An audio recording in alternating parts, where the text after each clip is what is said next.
Hello and welcome to another Total War Warhammer guide. Today we are looking at the Cygors. They're mean looking, they got one eye, they can barely see apparently, but basically they're very different to all the other units in the army. They're basically an artillery unit, or specialist artillery as the game likes to call them. They come in units of 1. I just thought, let's take 4 because then we can kill more people as I show you the game. So we're going to go through the stats and then how you use them in game. So first of all, let's look at the stats. So they're armor piercing, they've got a special range weapon. I think it's called a rock. They cause terror because, yeah, obviously, and they don't have a forest penalty because they love a bit of forestry, meaning they can move through forest without any penalties and stuff like that. So they've got 8,160 hit points, an armor of 50, a really good leadership of 80, speed 34, melee attack of 44, defense of 17, which is really low, a weapon strength of 400, 300 of that is armor piercing, a pretty rubbish charge bonus of 28, especially for a big guy. 25 shots, well 25 rocks apparently, and so they've got a range of 400, which is really, really good, and a missile damage of 356. A lot of that is built up through the armor piercing, 280. There's some explosive damages in there. The only thing to note here is it's got very slow reload time, 13.5 seconds, so that's quite a chunky reload time. So their abilities, they've got magic resistance of 25%, which is helpful in some situations. They've got a really good ability called Siege Attacker. Like the Minotaurs, they can go after towers and gates of castles on their own, so you don't need siege equipment. And that is really helpful, especially if you're attacking a city and you know the enemy has a unit that's coming to bolster up, so you can't, to back them up, so you can't then sit there for 3 turns, build some nice siege equipment and stuff because they're going to get you. So if you've got these guys in a couple of these units, I reckon you probably need 2 to make sure you get it down nice and quick. You can just attack straight away, which is really helpful. So they cause fear and terror, which we've been through many times before, and they have an ability called Soul Eater, which is just a constant around themselves, and it affects enemy units within 60 meters, or not units, wizards, because it gives them a plus 10% chance to miscast, which is a nice little bonus, but not really that.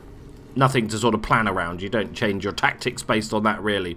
So, as I said, we're going to go up against some poor little, I think they're Bretonians over there somewhere. So the whole idea of these guys is obviously, as you'd expect, they throw rocks at people.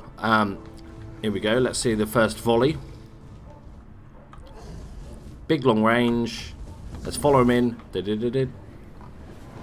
Nice, nice. Only 1 hit from those 3 first shots. The good thing about these guys is that most artillery are really fragile. You have them at the back, obviously, shooting from miles away, but then if they have a nice unit of Goblin Wolf Riders or Boar Boys that just sneak round the back, here we go again, smashy smash face, that they will really just get demolished. So you either have to just accept that that's going to happen halfway through the battle, or you give them bodyguard units. And that's all well and good. Bodyguard units are fine, but you're wasting up valuable troop choices to go and protect your artillery. The good thing about these Cygors is they can actually fight. They're not the best in the world. They've got a really low defense.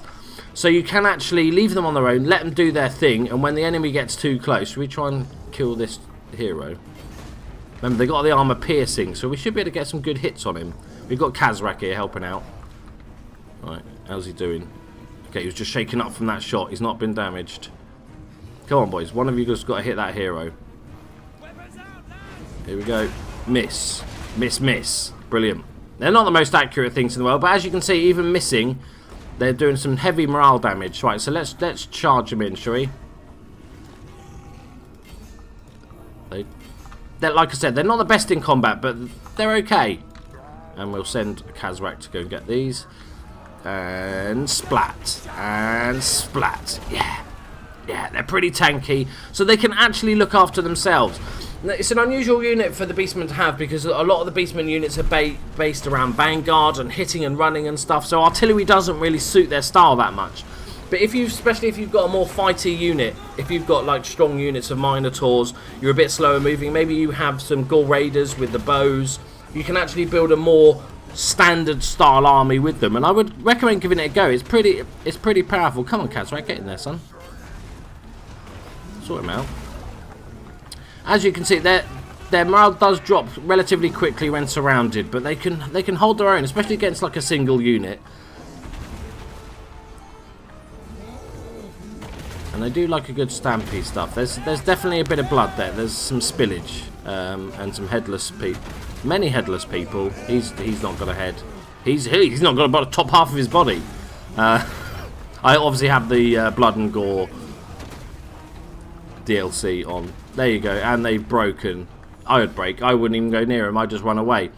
So like I said, you'd use these as standard artillery. Sit them at the back, pelting the enemy, doing some damage, but also and they can actually follow up. So when your two big main lines of units hit each other, you can either keep firing, maybe use your Cygors to go after the missile units or their artillery, or you can charge them in like a flank charge, because they can still do some decent damage. So they're a very versatile unit to have, and it's just a nice to have something like that in the Beastmen, because they do struggle obviously with range, only having the one range unit. There you go, guys. Hope you enjoyed my mini little guide to the Cygors. I recommend taking at least one in every army, because you can, even when you're sort of attacking, you can get the enemy to start moving, and if they want to sit on a hill on fire, that's fine. Use 25 shots, 25 rocks, and, you know, just soften the enemy up before you charge in. Definitely take a unit or two. Obviously, there's also one of the Brave Shaman has the spell that he can actually create a Cygor. So, brilliant stuff. Thank you very much for watching, guys. Love you all. Bye-bye.